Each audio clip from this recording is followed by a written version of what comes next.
Hi, welcome to Matinee Modeling Tip of the Day. I'm Steve, and today we're going to look at a new series of Tip of the Days on Aurora, or Phase 2 of the Retirement Railroad. You see me working on the lift-out section and the drop-down section with the grocery distribution and woodies and the ice house and loading platforms. Well, this series would concentrate on building the Aurora section, the Aurora Eola Yard, the team track, the hidden staging, the cityscape, and all the different processes necessary to bring those all to light, so to speak. So, with that, let's switch cameras and show you where we're at and where we're going. Stay tuned. So here we are at Aurora, okay? And let's start and work from the bottom up. The bottom is a 5-foot section of kitchen sink cabinet that's 2 feet deep. On the end is an upper 2 foot by 2 foot with a 45 cut across at the 1 foot level section of cabinet that's on casters, and I've done previous episodes of Tip of the Day on how that rolls out and it's a mobile modeling station. All right, so it goes 2 feet back. Well, this top section here is 33 inches, and it's hinged on the back of the cabinet. So the front, thus the handle, lifts up, the bottom drops down. Okay?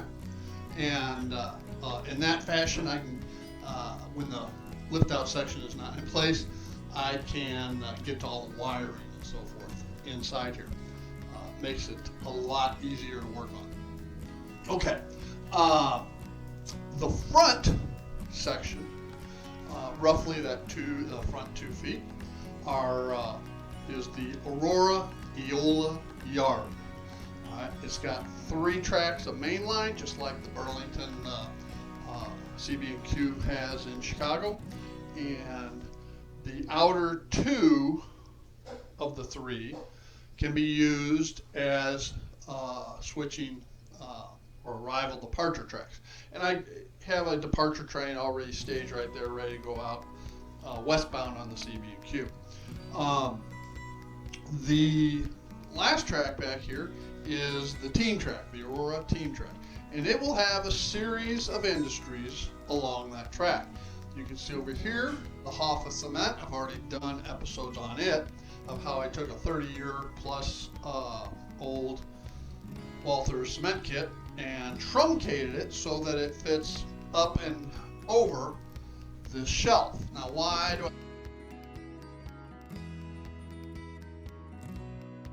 I have the shelf? Well, underneath there is staging yard. Okay, there's 5 tracks underneath that represents staging. Okay, so you may have seen how I picked up some background buildings at the Real Rails train show this last weekend, and I've had these flats back there, and I'll end up using those because I'm trying to create a layered 3D effect on this back, blending in this yard and covering up the staging with an area. Now, up here there will be eventually a track, all right, with either a trolley or simply a freight on a motorman control unit that just periodically will run back and forth. Okay? To give you another look at this, let's switch angles so that you can see what I'm talking about. And there you go. Now you're looking down the team track and main line and yard. You'll notice in here, this is the Aurora Eola Yard. Eola was a small rural area just east of Aurora. Well, now it's part of Aurora, but back in the 60s it was out in the cornfields, and that's where Burlington had its main outer freight yard. Okay. Had another one down Berwyn, Cicero, Westchester area as well, just before getting into Chicago. And switching back to the previous view, we will look at down here. We also have the icing yard. Okay. So I have in 1965, the icebox reefers were going away in favor of mechanical reefers. So this is the last of the Burlington icebox reefer stations. Okay, so that kind of lays out where we're at. Now, some other things are asked. This front plate section is permanently mounted to the base. Okay, this section up here lifts out. The backboard lifts out. That allows for the unit to raise up. Now, I mentioned the cabinets are 2 feet deep. The whole thing is 33 inches. Why have that back there? Well, it's empty back there so that this lift out section lifts out and stores behind the cabinets.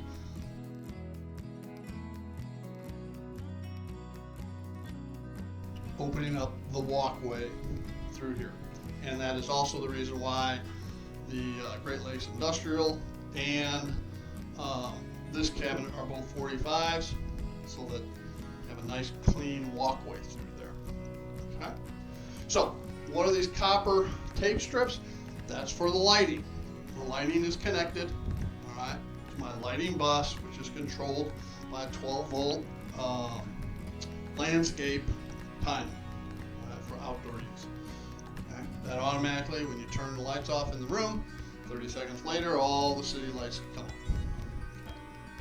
And these copper tape strips allow for easy connection for the buildings, and they're all on RCA style connectors, just like the Hoffa cement is right there. Now, people would say that looks terrible. Well, it's not done yet. One of the future episodes will be on how we're going to cover all this up. Okay? Once all the buildings are built and placed, then I know where to put the concrete block fascia. Now, it'll be mounted as a simple cardstock printed on home computer of concrete block, and this will be mounted to foam board to have it sit out a little bit further so that it helps cover up the gaps in the buildings. Okay. The upper will have just cardstock, gray cardstock for pavement, and we'll also cover it up and allow for tapering up to the track that'll run down that street. Okay. So, future episodes, we're going to show how I have refined these buildings. Tomorrow's episode in particular will be this one here, and we'll move on from that, walking through a series of builds and modifications, kit bashing. All right, stay tuned. Okay, so that's the overview of where we're at right now on Aurora, and you've seen me work on the lift out section. You've seen the ice house icing platform expansions, and so now it's time to work on Aurora and the recent train show, Real Rails down in Bradenton, Palmetto. Give me a good start on that with some background buildings, and one of the buildings, the flour mill, I needed for a kit bash. So we'll start working on those, and hopefully you have an overview of where we're at and where we're going. So stay tuned to future episodes of the Retirement Railroad Matinee Modeling Tip of the Day. I'm Steve. and y'all have a great day. Bye now.